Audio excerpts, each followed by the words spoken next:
এবার নাহিদকে যে চ্যালেঞ্জ জানালেন সাদিক কায়েম। আলোর দিশা 24 প্রকাশ ৩১ জুলাই ২০২৫।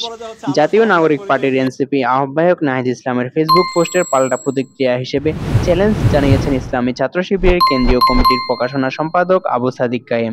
তিনি বলেন, এটা একটা প্রমাণ দেখাক সাদিক কায়েমের সমন্বয়ক পরিচয়ে ১ বছরেও কারো কাছ থেকে একটা পয়সা নিয়েছে।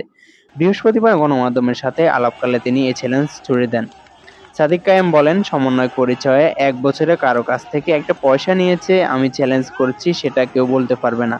কিন্তু জুলাইকে পকেটবন্দি করা, এটা নিয়ে রাজনীতি করা, নিজেদের কোরামবাজি করা, এটা নিয়ে চাঁদাবাজি করা, যারা করছে তারা খুব খারাপ কাজ করছে। কিন্তু আমরা এসব জায়গায় নাই। আমরা শহীদদের আকাঙ্ক্ষা, শহীদদের স্পিরিট, সে আলোকে নতুন বাংলাদেশ বিনির্মাণ করতে চাই। তিনি আরো বলেন, আমি আমার যতগুলো বক্তব্য রেখেছি, আপনারা যদি ৫ আগস্টের পর সেগুলো দেখেন তাহলে দেখবেন আমি সব জায়গায় বলেছি, জুলাই বিপ্লবের যদি কোনো মাস্টারমাইন্ড থাকে, যদি কোনো নায়ক থাকে, তাহলে তারা হলেন আমাদের শহীদরা এবং আমাদের গাজীরা। তাদের আত্মত্যাগের মাধ্যমে আমরা একটি ফ্যাসিবাদ মুক্ত বাংলাদেশ পেয়েছি।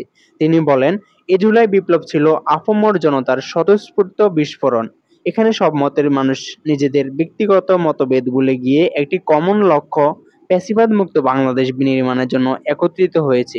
যখন খুনি হাসিনা দেশ থেকে পালিয়ে যায়, সেই সময়ে সরকার গঠন এবং পরবর্তী সময়ে আমি কখনো সমন্বয়ক পরিচয়ে কোথাও গিয়ে কোনো কিছু দখল বা আত্মসাৎ করেছি এমন একটি সিঙ্গেল ডকুমেন্টে কেউ দেখাতে পারবে না। শিবির নেতা আরো বলেন, জুলাই বিপ্লব আমাদের মূল সারির যারা সমন্বয়ক যে ছিলেন, তারা যখন ১৯ জুলাই থেকে ২ আগস্ট পর্যন্ত অনুপস্থিত ছিলেন, তখন আমি কিছু কাজ করার সুযোগ পেয়েছিলাম। সেই সত্য কিছু ঘটনা আমি মাঝেমধ্যে আমার আলোকে এনেছি। যখন ইন্টারনেট ব্ল্যাকআউট হয়, কারফিউ জারি হয়, তখন সবকিছু বিচ্ছিন্ন ছিল।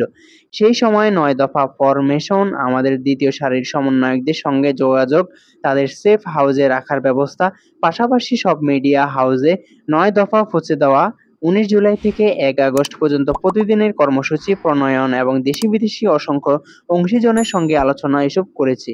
তিনি আরো বলেন, এই ঘটনাগুলো যদি জাতির সামনে না আসে তাহলে ঐতিহাসিক বিকৃতি তৈরি হবে। এমন হাজারো ঘটনা রয়েছে যার মধ্যে কয়েকটি আমরা জানি। ইতিহাসের দায় থেকে আমরা আশা করব জাতি সবকিছু জানবে। ৫ আগস্টের পর দেখা গেছে যারা এই গুরুত্বপূর্ণ সময় ১৯ জুলাই থেকে ২ আগস্ট পর্যন্ত অনেকে গুমের নাটক করেছে, কেউ আত্মগোপনে ছিল, আবার কেউ আন্দোলন ম্যানেজ করে ক্যাম্পাস খোলার আন্দোলন করেছিল। তারা ৫ আগস্টের পর মহাবিপ্লবী হয়ে উঠেছে।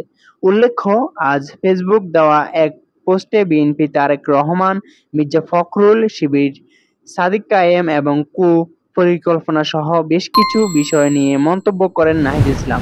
যা নিয়ে রীতিমতো দেশের রাজনৈতিক অঙ্গনে তোলপাড় সৃষ্টি হয়েছে। দর্শক শ্রোতা, শুনছিলেন আলোর দিশা 24 নিউজ ডেস্ক। সঙ্গে থাকার জন্য ধন্যবাদ। লাইক, কমেন্ট, শেয়ার করে সাথেই থাকবেন।